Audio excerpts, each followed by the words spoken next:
C4D TV, votre chaîne pour le changement social et de comportement. C4D TV, votre chaîne pour le changement social et de comportement. Chers étudiants, bonjour et merci d'être là en cette journée d'intégration organisée par l'Amicale des étudiants ressortissants de Diofior Fergus à l'Université du Sine-Saloum El Hadji Ibrahima Niass, qui regroupe 3 campus, Fatick, Kaolack et Kaffrine, ici à la salle polyvalente où nous sommes. Avant de démarrer les activités, nous allons d'abord applaudir le président Mamadou El Hadji Mamadou Lamine Basse et notre très chère conférencière Dr Assa Camara.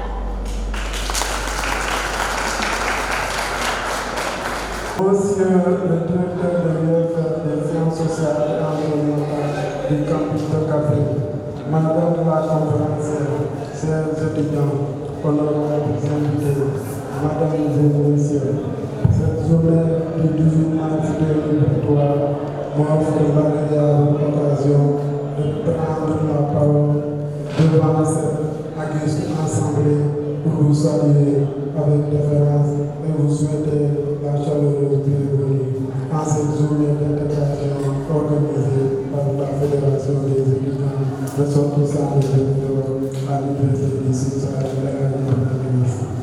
Cette journée d'intégration est un grand moment de communion qui vise à consolider les liens entre les étudiants du FERDUS, plus particulièrement ceux du campus de Fatick, Kaolack et de Kaffrine où nous sommes actuellement. En effet, notre rassemblement exceptionnel et solennel n'est pas fortuit, il est le fruit d'une parfaite entente, que disent d'une parfaite collaboration exemplaire entre les étudiants. En tant que président de cette fédération, je ne peux me réjouir sur le concept qui nous rassemble aujourd'hui. En effet, nous les étudiants et plus généralement les jeunes, nous sommes la génération appelée à être les acteurs majeurs du monde de demain. Notre présence sur les bancs de l'UCED se justifie par l'envie de chacun de prendre part active à la société future. Mais c'est aujourd'hui, même au cœur de notre université, que nous devons saisir les opportunités qui nous sont offertes, mais aussi de prendre part à des projets. Le début de façonner cette société à nos envies et à nos idées. En effet, l'histoire nous a maintes fois démontré que les étudiants sont les premiers indicateurs de grands changements. Cette chance nous est toujours offerte à nous de prendre les devants afin de construire notre propre unité, mais aussi de le partager. Je vois aujourd'hui beaucoup d'étudiants qui se mobilisent contre les problèmes actuels. La solidarité au sein de notre bureau se traduit quant à elle par les démarches déjà entreprises pour faciliter les conditions de vie des étudiants, comme les logements, mais aussi l'engagement des étudiants dans les activités déjà organisées. Chers nouveaux bacheliers de FERDUS, je saisis cette occasion pour vous exhorter à redoubler plus d'efforts, à travailler dans l'endurance et dans l'application afin de mériter la confiance et l'espoir que vos parents ont placé envers vous. Le sommet sera long, mais volonté, courage et attitude vous permettront d'arriver au sommet. Restez motivés, accrochez-vous à l'objectif ultime. Rappelez-vous que si on travaille sur dur, c'est pour devenir un grand quelqu'un. Et identifiez vos faiblesses, puis déterminer des moyens de lever ces obstacles. Comme disait Nelson Mandela, aucun de nous, en assistance, ne peut atteindre le succès. Donc, unissons-nous. Nous sommes des frères, cultivons l'esprit d'entraide. Le futur est en marche et c'est ici et maintenant que ça se passe. Je vous remercie de votre aimable attention. Vous le disiez tantôt, dont le thème porte sur insertion et emploi des jeunes. Il sera tout à l'heure animé par Dr Assa Camara. Le président tient à remercier le directeur de l'UFR des sciences sociales et environnementales qui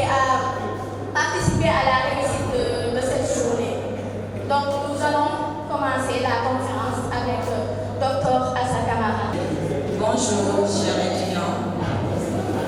Je vais commencer par faire un petit discours de la part de l'UFR. Vous dire que c'est un honneur pour moi d'être là en tant qu'enseignante à l'Université du Sine Saloum El Hadji Ibrahima Niass. Mais je suis là aussi en tant que représentante de l'UFR, Sciences sociales et environnement. N'est-ce pas? Donc je m'adresse à vous aussi, au nom du directeur de l'UFR, le professeur Egan Diouf, qui salue d'ailleurs l'initiative que vous avez d'organiser cette importante journée culturelle, qui est aussi une journée d'intégration des étudiants de Diofior. L'UFR ne peut qu'encourager ces formes d'organisation dans le cadre duquel des relations d'amitié sont construites, ce qui est source de bonheur, source d'épanouissement et de partage pour les étudiants. Ces relations d'amitié permettent aussi aux étudiants de se sentir soutenus, n'est-ce pas, d'être liés à un groupe, et on sait à quel point cela peut constituer un véritable rempart contre la solitude. Donc ici, on connaît le contexte de Kaffrine, on connaît aussi les conditions dans lesquelles vivent les étudiants, n'est-ce pas? Donc l'amicale est donc parmi les facteurs de la persévérance dans les études, surtout pour les primo-arrivants. Surtout pour les primo-arrivants qui ont eu à affronter l'épreuve de transition entre le lycée et l'université. Donc si en plus de cette épreuve-là, ils devaient aussi sentir un certain isolement, ça allait être plus difficile pour ces étudiants. Donc, il est clair que l'influence des relations et des interactions sociales entre étudiants sont très positives, n'est-ce pas? Et surtout, c'est encore plus positif pour les parcours à l'université, pour la réussite universitaire, tout à fait. Et je ne vais pas terminer sans saluer aussi le modèle de l'amicale de Diofior, qui intègre les différents campus. J'ai vu qu'effectivement, la journée d'intégration associe les différents campus de l'Université du Sine Saloum. Je ne sais pas si toutes les amicales sont en train de le faire, mais en tout cas, je les incite en tout cas à s'inspirer de ce modèle-là.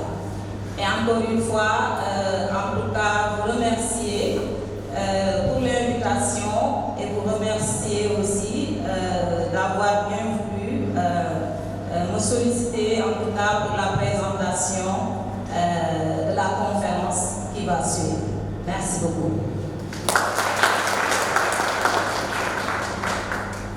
Alors, on peut démarrer alors la conférence, n'est-ce pas? En fait, avec base, quand on a voulu aborder ce thème-là, la formulation que j'avais retenue, c'était docteur, est-ce que vous pouvez nous présenter quelque chose qui est en lien avec quelque part les moyens de sortie à la suite de notre parcours universitaire? Comment peut-on trouver un emploi sans trouver trop de difficultés ou bien sans avoir trop de difficultés? À cette première question, quand j'ai parcouru un petit peu le problème, j'avoue que je n'ai pas trouvé de réponse. C'est-à-dire, je ne vois pas comment vous pouvez trouver un emploi sans avoir trop de difficultés. Voilà, je pense qu'il y aura beaucoup de difficultés. Ça, c'est un premier point. Et le thème, je l'ai formulé comme ça, insertion professionnelle, quelle porte de sortie pour les jeunes diplômés de l'UCEM. Je l'ai nommé comme ça. Insertion professionnelle, quelle porte de sortie pour les jeunes diplômés de l'UCEM. Voilà. Déjà, de mon point de vue, et je pense que vous serez d'accord, je pense que votre première piste, votre première orientation en tant qu'étudiant à l'université l'Université du Sine Saloum El Hadji Ibrahima Niass, c'est bien les possibilités de métier qu'offre votre formation au sein de l'UCEN. Vous savez que dès vos débuts, peut-être la majorité d'entre vous ont pu peut-être la voir. On vous a présenté un petit peu les maquettes de formation, accompagner quelque part des débouchés professionnels et aussi à la suite de votre formation, quelles sont les compétences que vous allez acquérir et aussi quels sont les débouchés professionnels. Je pense que ça va être quelque part votre première piste de réflexion. Nous savons tous qu'effectivement, l'Université du Sine Saloum El Hadji Ibrahima Niass est à vocation agricole, n'est-ce pas? Donc ça mène vers les formations qui vont vers l'agriculture et aussi il y a des métiers connexes à l'agriculture. Cela veut dire quoi? On a 34 licences, si je ne me trompe pas, et que chaque type de licence est associé à des types de métiers. Je pense que la première réflexion pour l'étudiant, c'est déjà de voir autour de sa formation, qu'est-ce que ça donne comme possibilité de métier. N'est-ce pas? Sinon, si l'on tient compte aussi de votre diplôme, licence Bac plus 3, moi je vois trois possibilités. D'abord, l'obtention d'un emploi, c'est une possibilité. Vu que à la sortie de votre formation, Bac plus 3, vous pouvez avoir la possibilité d'être recruté. Là, je vais aller plus en détail sur ces éléments-là. Être employé soit dans le secteur privé, être employé soit dans la fonction publique. Autrement dit, faire des concours. L'autre possibilité aussi, c'est la création d'entreprises. Vous verrez que le discours autour même du projet de l'UCEN, c'est de permettre aux étudiants de faire l'auto-entrepreneuriat. Parce qu'on le sait très bien, le contexte sénégalais, on sait que 80% des emplois sont dans le secteur informel. Donc l'encouragement de l'auto-entrepreneuriat est un élément qu'il faut penser, n'est-ce pas? Et l'autre option aussi, c'est la poursuite d'études en master. Ça aussi, c'est une possibilité. Avec votre Bac plus 3, vous pouvez très bien, si vous avez un bon dossier, postuler au niveau des autres universités. Et vous savez que même maintenant, l'Université du Sine Saloum a tendance à mettre en place aussi de nouveaux masters, n'est-ce pas? Ça commence à s'installer petit à petit, mais ce n'est pas assez suffisant, certainement, pour la demande qu'il y aura pour l'UCEN. N'est-ce pas? Donc ça, ce sont les trois ouvertures que je vois. Mais pour que vous puissiez bénéficier, de mon point de vue, de ces ouvertures-là, il faudra aussi faire face à certaines contraintes et aussi, il faut essayer de voir les blocages qu'il faut contourner. Il y a des blocages qu'il faut contourner. Et c'est quoi? C'est la fermeture d'esprit. Il faut avoir une ouverture d'esprit. Parce que tout simplement, il y a des formes de représentation sociale autour des métiers, par exemple le secteur informel. Les étudiants, après le diplôme universitaire, la première chose à laquelle ils pensent, c'est de s'insérer dans la vie professionnelle en tant qu'employé, c'est-à-dire être recruté, être bureaucrate. Donc c'est la première réflexion. Moi aussi, je suis passée par cette étape-là. Donc, et pourtant, l'environnement économique du Sénégal ne permet pas d'absorber tous les étudiants dans le secteur privé et dans le secteur public. Donc, il faut déconstruire ces représentations sociales-là autour d'un poste de bureau et de se dire, je peux très bien, évoluer même dans le cercle informel. Parce qu'il y a des diplômés qui débutent dans le cercle informel et qui, après, vont utiliser leurs compétences pour aller effectivement formaliser leur entreprise et aussi évoluer dans le domaine qu'ils ont construit par leur propre moyen.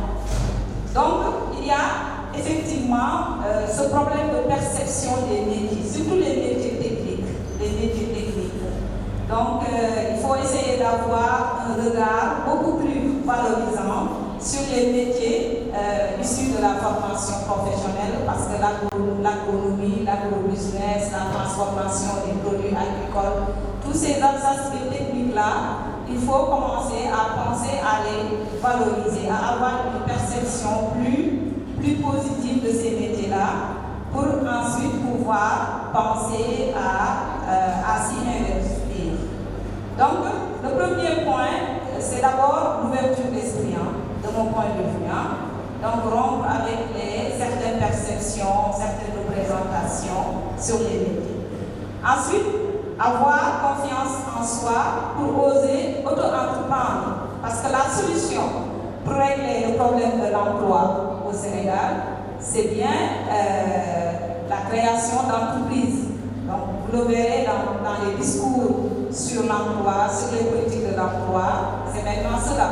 Et vous avez même remarqué que même il y a une installation progressive des ISEP, Instituts supérieurs d'enseignement professionnel. Donc, cela montre effectivement l'intérêt qu'il faut porter sur le lien entre l'université et la formation professionnelle, donc la valorisation des métiers, la valorisation de certaines professions. Il faut aussi rompre avec la peur de prendre des risques. Donc, l'auto-entrepreneuriat, c'est aussi prendre des risques. Parce qu'on va investir de l'argent, on ne sait pas trop si on va s'en sortir. Alors que peut-être préparer son CV et aller postuler ou bien attendre les concours et faire les concours, il y a peut-être moins de risques. Alors que l'auto-entrepreneuriat, ça, c'est savoir prendre des risques. Et aussi rompre avec ce besoin d'assistance. Parce que le plus souvent, ce qui fait qu'effectivement, on met du temps, par exemple, à mettre en place un projet d'entreprise, c'est parce qu'on attend un financement. Et ce n'est pas évident pour trouver un financement. Certains d'entre vous ont dû peut-être monter un projet et vous voyez comment c'est fastidieux pour vraiment être écouté et avoir accès à un financement. C'est un peu comme si j'avais écouté une anthropologue qui disait que si les jeunes d'aujourd'hui ne prennent pas de risques, c'est parce qu'il y a la perte des rites de passage qui fournissait le courage et la responsabilité.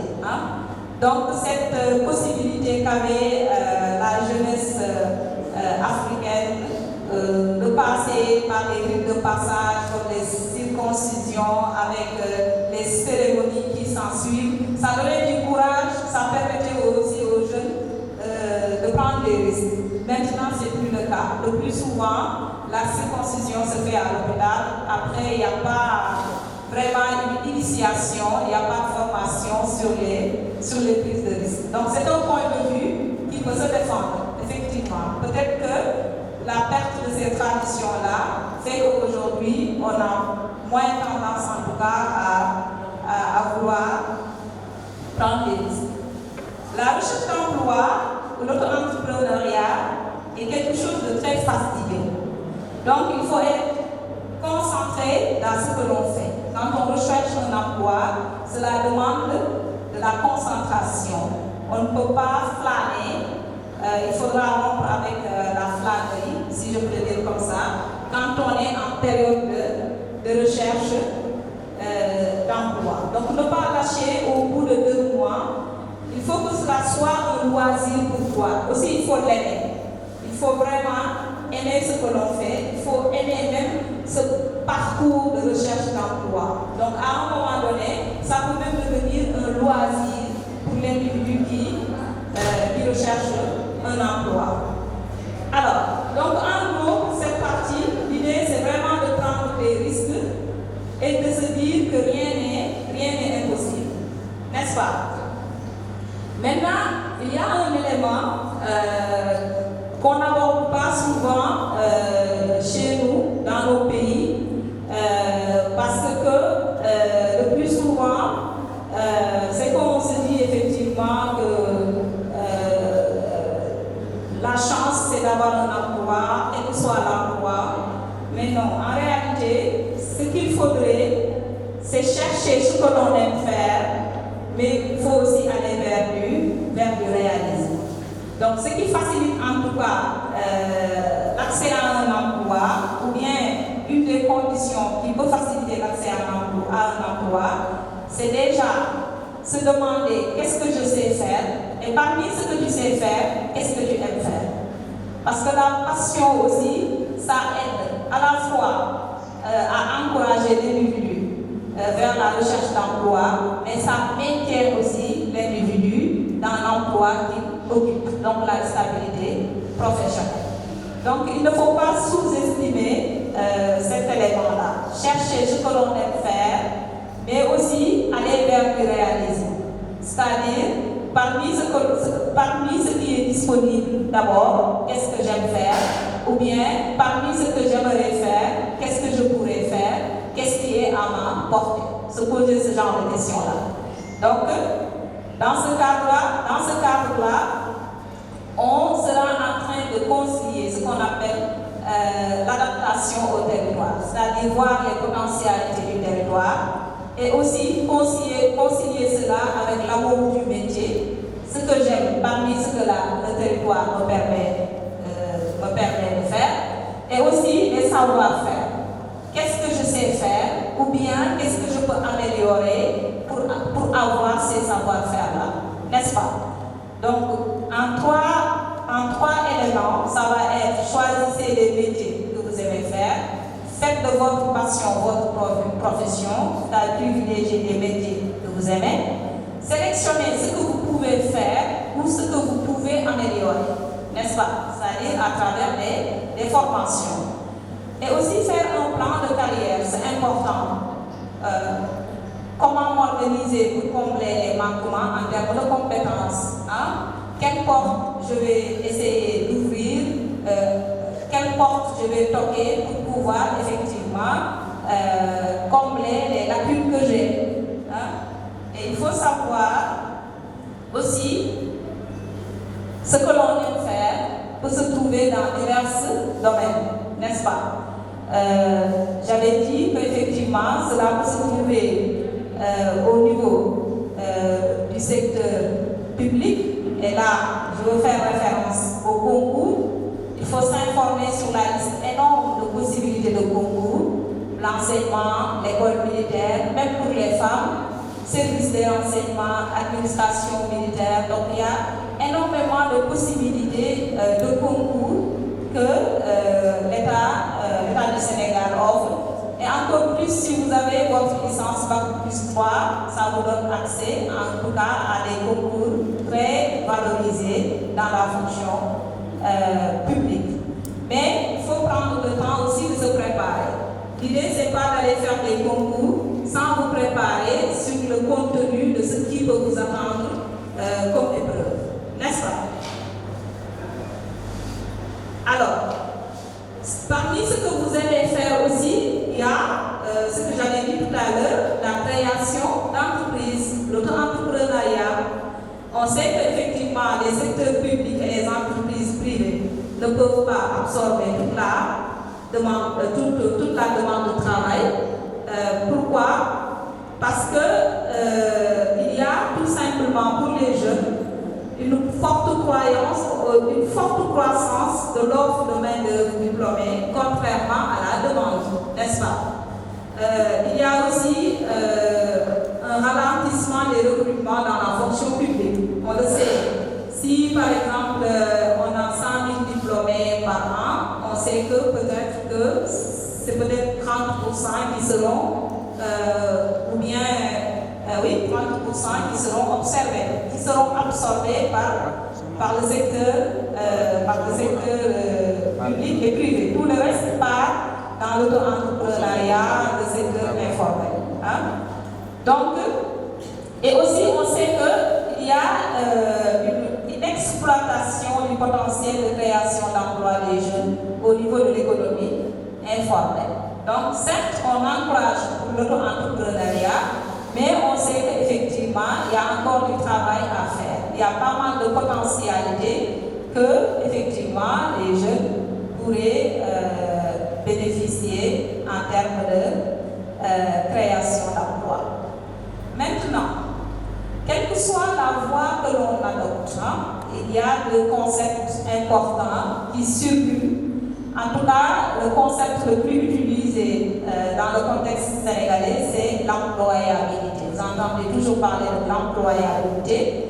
Et on devrait y rajouter aussi l'entrepreneuriabilité. Parce que l'employabilité, c'est plutôt l'accès à un emploi, alors que l'entrepreneuriabilité, ça associe l'idée de création d'entreprise. Dans tous les cas, l'idée générale pour ces deux concepts-là, c'est que l'individu ou le chercheur d'emploi puisse évoluer de façon autonome dans le marché du travail.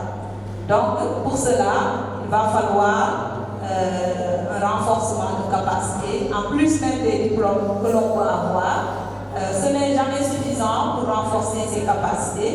Il y a aussi le stage pour le perfectionnement, donc la performance, avoir des diplômes et aussi avoir un métier qualifié. On a le diplôme, mais quel est le métier qui est associé à ce diplôme? Donc ça aussi, c'est très important. Et l'UCED cherche à répondre aussi à cette question-là, puisque les types de formations qui sont proposés, c'est des types de formations associés à des types de métiers. N'est-ce pas? Alors, moi, je vous conseillerais de le faire même avant même d'avoir le diplôme, c'est de ne pas hésiter à fréquenter les dispositifs étatiques. Il y a pas mal de dispositifs décentralisés. Vous les connaissez, je pense. Il y a l'Office national de formation professionnelle, il y a l'Agence nationale pour l'emploi des jeunes. Je pense que c'est l'agence qui est plus connue par les étudiants, c'est ANPEJ, n'est-ce pas? Vous les trouvez dans les régions, il y en a à Thiès, il y en a partout dans les régions. Il y a le fonds de financement de la formation professionnelle, les possibilités d'être financé pour avoir une formation professionnelle. Il y a la délégation générale à l'entrepreneuriat, et là on parle de la DER, n'est-ce pas? Délégation générale à l'entrepreneuriat rapide des femmes et des jeunes, on dira DERFJ, n'est-ce pas? Donc je vous encourage vraiment à les fréquenter, parce que ces structures-là, c'est des structures qui sont importantes à fréquenter. Pourquoi? Parce que les jeunes diplômés sont désorientés. Les jeunes diplômés sont livrés à eux-mêmes. Vous êtes diplômés, des fois vous êtes perdus, vous êtes désorientés. Il n'y a pas meilleur endroit que d'aller dans ces structures-là pour qu'au moins on vous conseille sur la démarche à adopter pour commencer à rechercher un emploi. Il y a aussi l'éloignement avec le monde du travail. On sait que quand les universités sont des universités générales, en général, les étudiants formés, quand ils sortent de ce système-là, ils sont quelque part éloignés du monde du travail. Donc ils ne sont pas préparés en général à la confrontation du monde du travail durant le cursus. Et aussi, il y a une ignorance des techniques de quête d'emploi. Donc la présentation d'un curriculum vitae, qu'on appelle le CV, l'écriture d'une lettre de motivation, l'élaboration et la conception d'un projet pour le financement. Et ça, c'est tout ce qui peut entreprendre. Donc, toutes ces choses-là, vous pouvez les trouver au niveau de ces structures-là. Donc, il ne faut pas hésiter à aller dans ces genres de structures, n'est-ce pas? Et surtout,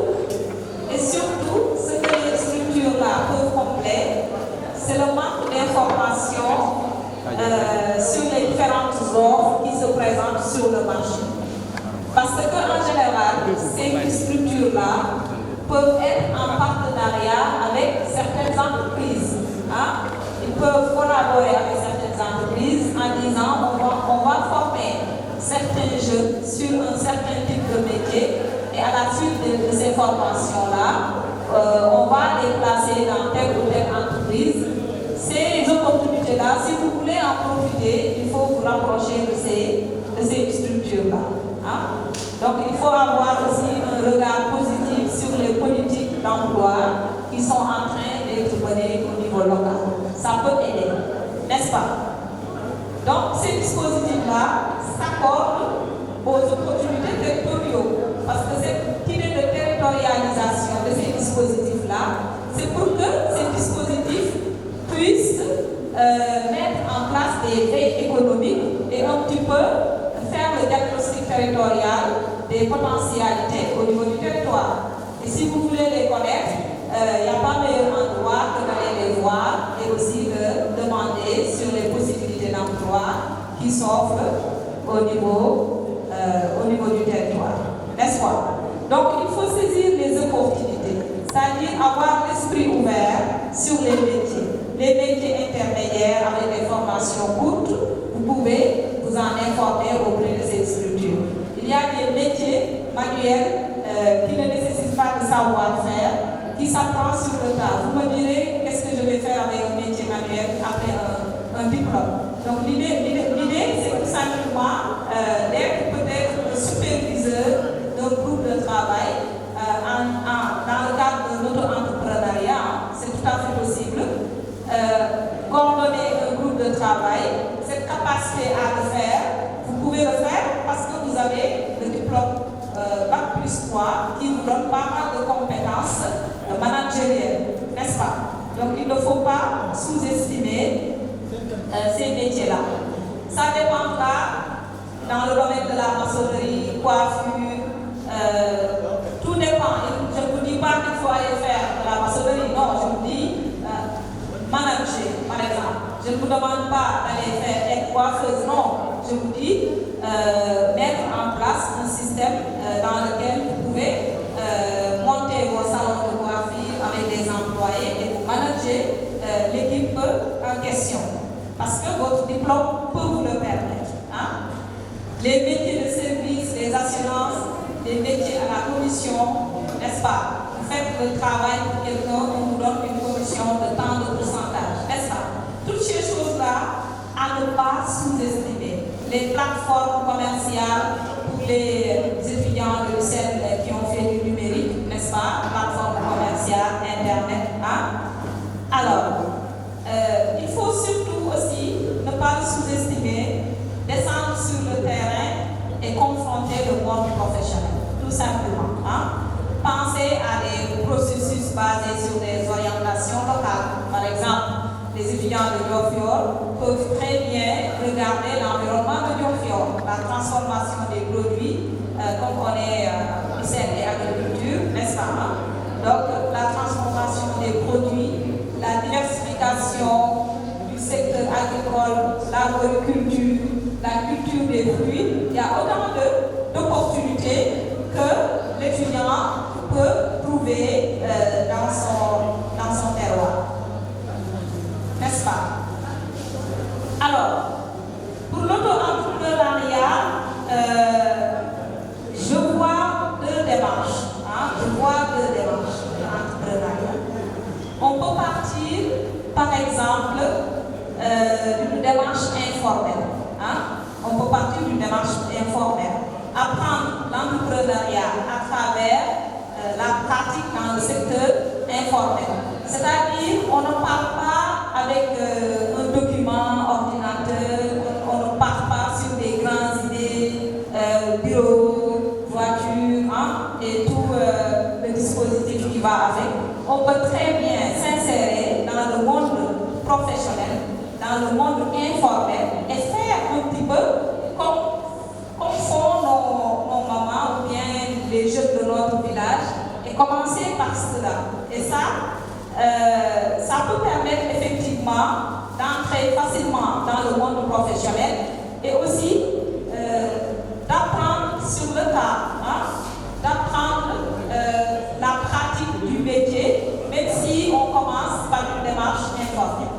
L'avantage de ce système-là, c'est-à-dire commencer par l'informel, c'est qu'on peut partir avec ses propres moyens. C'est-à-dire qu'on n'a pas besoin de monter un projet pour chercher un financement pour démarrer. Maintenant, quand on commence et que l'argent commence à entrer, à ce moment-là, on peut commencer à formaliser. À ce moment-là, on peut profiter de ces compétences acquises à l'université pour commencer à formaliser notre business, n'est-ce pas? Si vous avez une idée, il faut démarrer. Il y aura des difficultés encore une fois, il faut les affronter. N'attendez pas les financements, parce que les financements, ça peut allonger le temps que vous attendez pour démarrer votre business. Et aussi, tu n'as pas la certitude que ces financements-là, tu les auras, n'est-ce pas? Alors, l'autre démarche, maintenant, c'est la démarche formelle, la démarche formalisée. Hein? Ça aussi, c'est une possibilité, mais l'autre possibilité, la démarche informelle aussi, il ne faut pas le sous-estimer. Alors, la démarche formalisée, c'est quoi? Je pense que c'est la démarche qu'on vous apprend en cours d'auto-entrepreneuriat, c'est-à-dire écrire l'idée que vous avez, faire un business plan, n'est-ce pas? Préparer votre projet, les aspects humains, le marché financier, les aspects juridiques, les aspects fiscaux, réglementaires, et aussi étudier l'ensemble de ces points-là pour effectivement monter votre projet.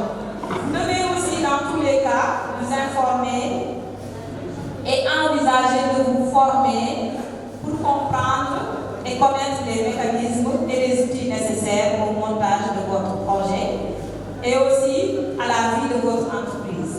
Donc, les formations concrètes de courte durée existent. Il faut vous renseigner sur ces formations concrètes de courte durée. Parce que pour l'obtention d'un financement, les bailleurs aussi ont besoin de savoir si le projet a des chances de marcher. Et pour que le projet ait des chances de marcher, ils ont besoin de savoir si vous maîtrisez le marché, si vous maîtrisez votre domaine, quel est votre niveau de compétence. Ce sont ces éléments-là. Est-ce que vous avez fait l'étude de marché? Ils ont besoin de connaître cela. Donc, si vous optez par exemple pour la démarche formalisée, dans ce cas-là, il va falloir vous préparer. Et aussi, n'hésitez pas à chercher à rencontrer d'autres créateurs, d'autres professionnels. Vous avez ciblé un domaine, vous voulez travailler sur ce domaine-là, n'hésitez pas à aller rencontrer ceux qui travaillent dans ce domaine-là et prenez le temps aussi de leur demander comment ils ont fait pour réussir. Ça peut toujours aider. Donc ça, c'est important. Vous devez prendre le temps d'avoir tous les éléments en main avant de vous lancer. En rencontrant aussi des conseils, que ce soit au niveau des dispositifs d'emploi comme les ANPEJ et autres, vous avez la possibilité d'être informé, la possibilité aussi de commencer votre diagnostic, la possibilité d'être accompagné, d'être formé, d'être mis en relation, parce que c'est des gens qui maîtrisent le territoire et pourront vous mettre en relation avec des personnes ressources, n'est-ce pas? Alors, il faut, pour ce cas-là, certaines aptitudes, c'est-à-dire avoir le désir d'entreprendre, parce que c'est difficile. C'est difficile. Il faut avoir le désir, c'est-à-dire qu'il faut aimer. Encore une fois, la volonté de se mettre à son compte, ça aussi il faut l'avoir, cette volonté-là. Donc, il faut aussi avoir le goût de l'engagement, du challenge personnel. Il faut avoir aussi l'envie de réussir et de gagner de l'argent. Les entrepreneurs, ce qui décident d'entreprendre en général, c'est des gens qui aiment gagner de l'argent, qui aiment l'argent. Ça, c'est important. Et aussi, il faut prendre des risques. La vocation ne suffit pas. Donc, il faut être aussi un véritable professionnel pour pouvoir s'en sortir dans ce genre de circonstances. Sachez que l'auto-entrepreneuriat formel a besoin de financement parce qu'il faut investir dans des éléments immobiliers, il faut du matériel, des outils, il faut des mobiliers, peut-être des véhicules, enfin ça dépend aussi de votre niveau d'entreprise. Il faut aussi des frais d'installation.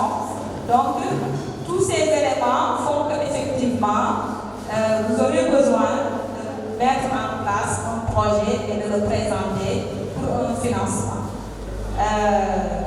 Globalement, ce sont ces éléments-là que j'avais regroupés, que je voulais vous présenter. Je vous remercie de votre aimable attention. Les opportunités par rapport à nos filières. D'abord, pour la question du réseau, vous trouvez un emploi. C'est vrai qu'il peut y avoir une méconnaissance de ces réseaux. Vous avez donné l'exemple de LinkedIn. LinkedIn, effectivement, c'est un réseau relationnel où, effectivement, des professionnels seront en link avec d'autres professionnels et d'autres professionnels en link avec d'autres professionnels. Et dans ces réseaux LinkedIn, maintenant, on peut voir des offres d'emploi qui sont affichées et on peut même postuler directement à travers ces réseaux LinkedIn. C'est des réseaux qui sont plutôt internationaux. Moi, quand j'étais comme vous dans cette phase de recherche d'emploi, effectivement, j'étais sur LinkedIn, mais j'étais aussi sur des réseaux comme Emploi Dakar, comme Senjob, comme Senconcours. En fait, il y a pas mal de réseaux peut-être méconnus par les étudiants. Mais moi, ces réseaux-là, je les ai découverts en commençant par exemple à taper chargé de recherche Sénégal sur Google. Et là, je vois pas mal de sites de recherche d'emploi local qui proposent ce genre de poste-là. C'est comme cela que vous allez commencer à sélectionner les réseaux ou bien les sites de recherche d'emploi sur Internet. Moi, j'avais commencé à les connaître comme ça. Par exemple, en tant que sociologue, docteur, je viens chargé de recherche Sénégal. Et là, je vois Senjob qui propose, je vois Emploi Dakar qui propose. Et la liste peut être longue. Il y a pas mal de réseaux et c'est méconnu. Pour moi, en tout cas, c'est la meilleure méthode pour pouvoir les connaître. Les opportunités par rapport à nos filières, je pense qu'un travail fastidieux a été fait dès le départ avec l'université, bien avant que nous soyons là. Ceux qui ont fondé même l'université, ils ont quand même eu à mettre en place, pour chaque licence, ils ont eu à mettre en place des métiers qui correspondent à ces licences-là. Je ne sais pas si vous avez eu connaissance, je pense que j'ai eu une bonne idée alors de l'amener avec moi. Cette brochure-là, normalement, sur cette brochure-là, ça vous donne déjà une idée première de votre formation et de ce qui vous attend. Par exemple, vous pouvez faire sciences et techniques, agronomie et production végétale. Je vois licence, agriculture, biologie et écologie, par exemple. Et là, on vous présente les objectifs de la formation, les compétences visées et les débouchés en termes de métier. Et là, on vous liste pas mal de débouchés en termes de métier. Normalement, en début d'année, quand vous arrivez à l'université, on vous donne ces brochures-là. Donc ces brochures-là, c'est votre base pour savoir ce que votre formation peut vous permettre de faire à la fin de votre formation. Parce que là, on vous liste des métiers. Je vois technicien supérieur spécialisé, ingénieur des travaux, producteur, productrice d'entraves biologiques. Certainement, ceux qui sont les spécialistes en agronomie ici peuvent savoir de quoi il s'agit. Conseiller en conception et réalisation de projets d'agriculture. La liste est longue, il y a encore 3 types de métiers qui sont cités. Et sur chaque licence, il y a ce genre de brochure-là. je pense qu'il faut déjà faire un retour sur ces brochures-là et ça vous donne déjà une idée de base sur ce que vous pouvez faire. Et dans cette liste-là, il peut y avoir des moyens, par exemple, de vouloir postuler au niveau des entreprises pour travailler ou tout simplement voir qu'est-ce que vous pouvez faire en termes d'auto-entrepreneuriat avec cela. Et aussi, ne pas vous figer, c'est un conseil, ne pas vous figer sur ces brochures. Il y a une liste de métiers, mais il peut y avoir d'autres possibilités d'emploi que ces brochures-là ne vous donnent pas et que vous avez pu constater en vous, des compétences qui se développent en vous et qui vous donnent une idée d'entreprendre, n'est-ce pas? Et donc, il y a alors la formation en internat, on forme les étudiants. Pourquoi la formation de l'UCN n'intègre pas des formations en auto-entrepreneuriat? Je pense qu'il peut y avoir pas mal de modules qui coachent un petit peu l'étudiant vers l'entreprise. Parce que moi je ne l'enseigne pas, mais je le vois dans les maquettes. Par exemple, ce qu'on appelle genre, leadership et il y a même l'entrepreneuriat, non? Je pense que ça, c'est des bases. Ça ne vous donne pas tout, mais ça vous donne des bases. Maintenant, à la sortie de la formation,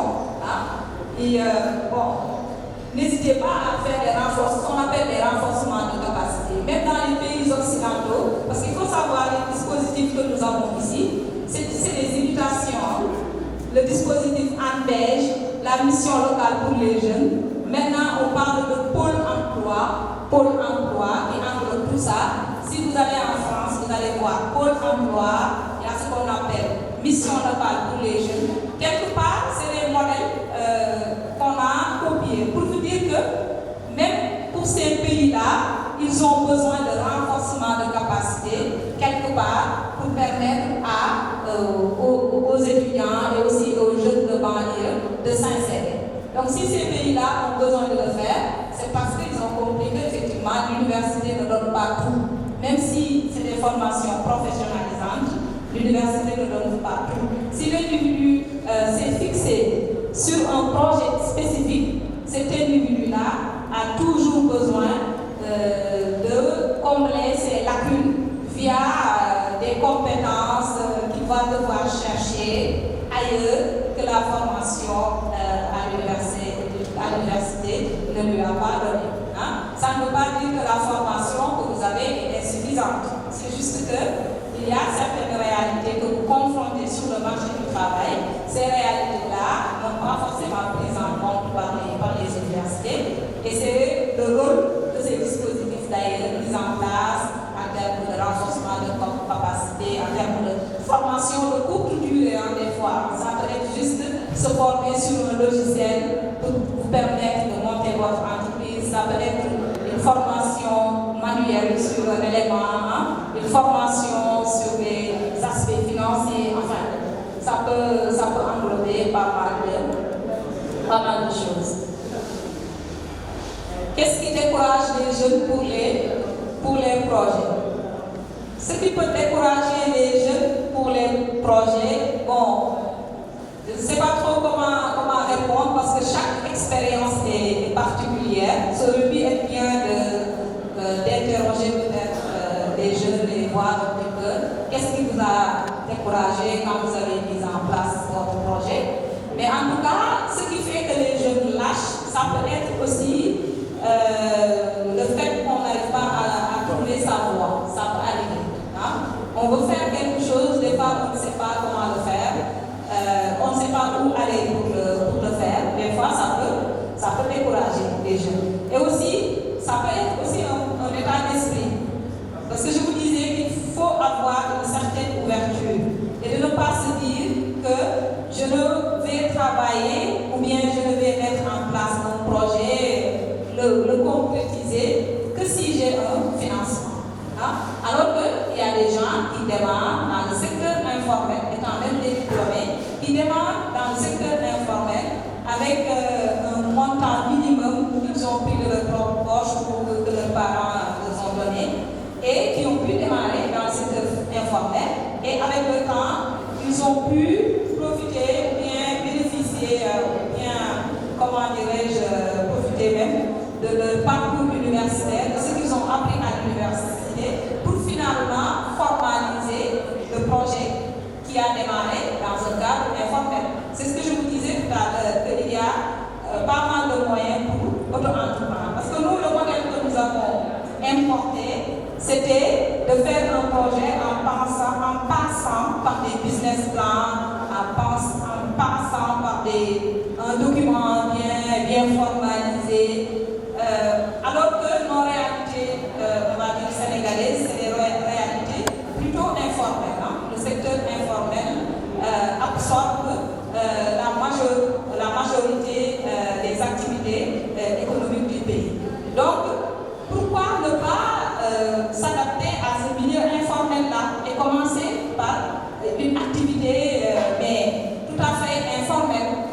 Et l'avantage que vous aurez, vous étudiants diplômés, par rapport à celui qui n'est pas diplômé, c'est qu'au fur et à mesure, vous allez développer des capacités à formaliser votre entreprise, alors que celui qui n'est pas dans le secteur, qui n'a pas été étudiant, qui n'a pas acquis certaines compétences, ne pourra le faire, tout simplement. Donc pour moi, c'est l'ouverture d'esprit, de ne pas se figer sur quelque chose et de penser qu'il y a que ça qui pourra marcher, n'est-ce pas? Enfin, c'est mon point de vue. Alors, quel est l'objectif des stages d'insertion pour les jeunes? Les stages d'insertion pour les jeunes, l'objectif premier, c'est plutôt de permettre l'insertion professionnelle à la base. Hein. Maintenant, c'est vrai qu'il y a des réalités. Comme je vous disais, le secteur formel ne peut pas absorber tous les étudiants. C'est ce qui fait qu'il y a des étudiants qui font des stages. À la suite du stage, ils n'arrivent pas à trouver un emploi. C'est vrai que l'objectif du stage, c'était de trouver un emploi par la suite, mais on se rend compte effectivement, après le stage, effectivement, les étudiants n'ont pas forcément un emploi. Et là, c'est la réalité du marché du travail sénégalais qui l'explique. Les entreprises, le secteur formel, le secteur public et le secteur privé formel ne peuvent pas absorber tous les demandeurs d'emploi. Il va falloir soit créer des emplois en auto-entrepreneuriat ou tout simplement s'activer dans le domaine informel, essayer de s'en sortir en attendant de tenir les choses entre les mains, n'est-ce pas? Alors, ICED a mis en place des mécanismes pour accompagner les jeunes, comment accéder au domaine public. Est-ce que ICED a mis en place des mécanismes pour accompagner les jeunes? Bien sûr qu'il y a des projets, je n'ai pas pensé à vous lister effectivement les politiques qu'il y a au niveau de l'ICED pour permettre quand même un accompagnement des jeunes. Mais ne pensez pas que l'ICED pourra intégrer les étudiants sortis de l'ICED, mais vous qui êtes en recherche de stage, vous pourrez remarquer que quelque part, il peut y avoir des links que les enseignants font pour vous peut-être vous mettre en lien avec des structures. Cela peut arriver, mais cela n'arrive pas certainement à tout le monde parce que aussi les possibilités sont limitées. Les possibilités sont limitées. Mais s'il y a bien des mécanismes qui sont en train d'être mis en place pour un petit peu accompagner les jeunes, il y a un mécanisme qu'on appelle l'employabilité. Je n'ai pas le nom complet, et c'est dans le cadre de l'UCN, pour l'employabilité des jeunes, structures qui accompagnent un petit peu les jeunes à la sortie. Mais ça reste insuffisant. C'est ça en fait le problème, ça reste insuffisant. Hein? Et cette insuffisance-là est aussi indépendante de la volonté de l'université. Parce que l'université n'a pas les grands moyens pour un petit peu permettre une insertion facile ou bien pour permettre de prospecter des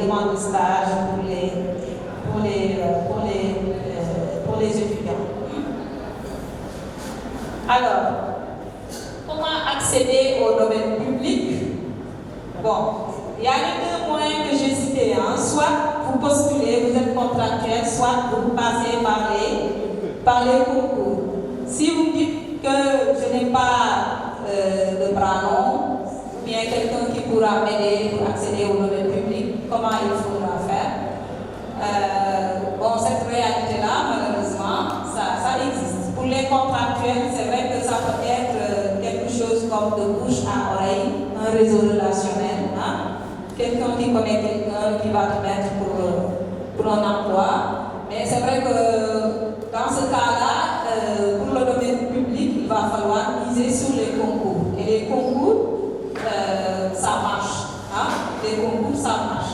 Tout le monde n'a pas accès aux concours, mais les concours, ça marche. Je vous ai listé pas mal de concours qui recrutent surtout l'enseignement. En première liste, j'ai mis l'enseignement. Il y a aussi, même pour les femmes, les services militaires. Je pense qu'il y a énormément d'opportunités que les concours peuvent donner. Mais pour les postes contractuels, en général, même dans le secteur privé, c'est plutôt un réseau relationnel qui marche dans ces structures-là, le réseau relationnel. Donc il faut avoir un réseau relationnel. Celui qui a un capital social important s'en sort mieux que celui qui ne l'a pas. C'est une réalité, n'est-ce pas? Et c'est pas uniquement au Sénégal, même dans les autres pays, cette problématique-là est soulevée. Les postes avec les ONG. L'université devrait être en partenariat, par exemple, devrait se mettre en partenariat avec les ONG. L'université travaille beaucoup avec les ONG. Il arrive même, par exemple, de mettre, donner des étudiants pour qu'ils puissent faire des stages. Si vous voyez un petit peu les professionnels qui font des vacations à l'université, pourquoi il y a eu l'encouragement même de ces professionnels-là? Pourquoi on les encourage à venir faire des vacations? C'est pour pouvoir maintenir un réseau relationnel, pour qu'après ces professionnels-là puissent prendre en stage des étudiants, l'ANSD ou bien les ONG, mais que l'université puisse ficeler ou bien garantir aux étudiants que voilà, il y a pas mal d'ONG avec qui on est en partenariat. À la suite de votre formation, on va vous insérer. L'université n'est pas encore à ce stade-là. On aimerait bien. Par contre, on aimerait bien. Ouais. Alors, le manque de stages et de pratiques est un handicap pour intégrer le secteur formel. Bien sûr que c'est un handicap pour intégrer le secteur formel. Déjà, les étudiants ont énormément de difficultés à trouver un stage et s'ils ne le trouvent pas, c'est encore plus de difficultés pour trouver un emploi. Donc, je suis tout à fait d'accord avec cela. C'est tout à fait vrai, malheureusement. Et on devrait valoriser le stage dans le secteur informel. Comme ça réglerait beaucoup de problèmes. Le stage dans le secteur informel. Quelles voies et moyens trouver pour permettre aux étudiants de faire des stages dans le secteur informel? Je pense que c'est ça qu'il faudrait peut-être penser. Parce que ça permettra d'avoir une insertion dans le monde professionnel et aussi d'avoir de la pratique. Le manque d'emploi continue à master. Ah oui, une solution, bien sûr que c'est une solution. Mais je ne pense pas que ça soit la bonne solution. C'est dire, je n'ai pas trouvé un emploi, je vais chercher un master. En fait, vous l'avez choisi par défaut. Et ça, pour moi, c'est un problème. Parce qu'après le master, vous serez confronté aussi à la difficulté d'accéder à un emploi. Peut-être que vous allez décider d'aller en doctorat. Enfin, pour moi, ce n'est pas la même solution. C'est pas la même solution. Donc, si l'objectif professionnel, c'est de s'arrêter en licence et de trouver un emploi, je pense qu'il faut y croire, comme je vous disais dans l'exposé tout à l'heure, qu'il ne faut pas commencer à chercher un travail au bout de 2 mois pour vous arrêter. Non. Moi, quand je suis suis venue ici, quand j'ai fini ma thèse en 2016, que je suis venue ici, j'ai commencé à faire des vacations. C'est pas stable, mais c'est une entrée. Je savais, j'avais un doctorat, je savais que je voulais intégrer le système universitaire. J'ai commencé à faire des vacations. Après, j'ai travaillé au ministère des Affaires étrangères parce que j'avais fait une thèse sur les questions migratoires. Donc, ce n'était pas des contrats stables, c'était juste des contrats. Ensuite de cela, comme j'ai fait la sociologie, je sais faire de la recherche. J'ai travaillé pour la consultation, pour les ONG. J'ai été assistante d'études aussi pour une université allemande qui voudrait faire des études au Sénégal. Vous voyez, on n'a pas la stabilité, mais on peut s'activer sur quelque chose. Et là, on a la main sur le marché du travail. Hein? Et en plus de cela, tu as tes vacations, les universités recrutent, tu postules, tu as ta chance, on te prend. Donc l'essentiel, c'est vraiment de montrer son dynamisme et de savoir aussi ce qu'on veut. Hein? Savoir ce qu'on veut. Ça, c'est important. Comme solution. Après la formation, est-ce que l'on peut créer une entreprise ou trouver un emploi? En tout cas, l'objectif de la formation, c'est ça, hein? Permettre à créer, à monter son entreprise ou trouver un emploi. Parce que les trois ouvertures qu'on avait proposées, c'était soit trouver un emploi, être recruté en tant qu'employé, soit créer son entreprise, parce que les politiques actuelles sénégalaises, c'est vraiment inciter les jeunes à s'auto-entreprendre, n'est-ce pas? Ou bien continuer les études, parce que c'est en licence, on peut très bien continuer en master ou doctorat. Ça aussi, c'est une possibilité, c'est une opportunité que la formation donne. En tout cas, le souhait, c'est ça, que vous trouvez un emploi. Maintenant, trouver un emploi sans les difficultés, ça n'existe pas. Quoi qu'il en soit, vous serez confronté à des difficultés dans un premier temps. Quelle que soit l'option que vous prendrez, vous serez confronté à des difficultés. Et je vous disais qu'il faut prendre ces difficultés-là pour un loisir. Hein? C'est-à-dire que vous allez devoir travailler sur vous-même, le travail sur soi, c'est-à-dire ce parcours de recherche d'emploi ou bien ce parcours de montage de projet d'entreprise, quelle que soit l'option que vous prendrez, il faut que vous aimiez ce parcours, que vous trouviez le moyen d'être amoureux de ce parcours-là, et c'est ça qui va certainement aider à être en tout cas moins stressé, parce que c'est stressant la recherche d'emploi, surtout quand on ne voit pas d'issue, c'est stressant. Ce qu'il faut se dire, c'est que les gens ont passé par cette étape-là. Je suis passé par cette étape-là. C'est à votre tour de passer par cette étape-là. Et sachez que l'étape n'est pas éternelle. C'est l'essentiel. L'étape n'est pas éternelle. Amusez-vous à parcourir cette étape. Aimez cette étape-là. N'est-ce pas? L'université devrait passer à des partenariats pour insérer les jeunes. Je pense que c'est une question qui est revenue. Je dis effectivement, l'université fait des partenariats, mais si les jeunes ne s'y retrouvent pas encore, c'est parce que c'est encore insuffisant. Hein? C'est encore insuffisant. L'université n'a pas les moyens, par exemple, pour permettre à tous ces diplômés de trouver un emploi, mais l'université fait quand même des choses dans ce sens-là pour effectivement aider les jeunes. Il faut savoir que aussi l'université est une université nouvelle qui est en train de se construire, n'est-ce pas? Mais il se construit quand même sur de bonnes bases.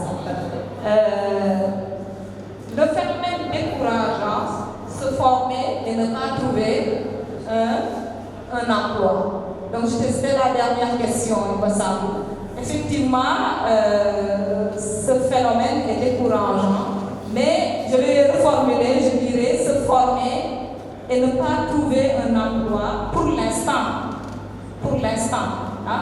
Pour ceux qui en recherchent, pour l'instant. Vous n'avez pas, on vous a formé, Vous n'avez pas trouvé d'emploi, mais je dirais que vous ne l'avez pas encore trouvé. Hein? Comme je disais tout à l'heure, on est tous passés par là. C'est des difficultés qu'il faut confronter et il faut tout simplement transformer ces difficultés-là à quelque chose d'agréable, à une expérience de vie qu'il faut passer. Ça prendra du temps, ce n'est pas une question de 2 jours. L'entrée dans la vie professionnelle, ça peut, le processus d'insertion ou bien le processus, le moment de la sortie du système universitaire et le moment d'accéder à l'emploi, cette étape-là peut parfois prendre du temps. Donc ça, il faut l'intégrer. Il faut intégrer cette réalité-là. On est tous passés par là. Ok, merci. Je pense que c'était ça. S'il y a des questions que je n'avais pas pu soulever, n'hésitez pas à me le dire. Hein. Merci.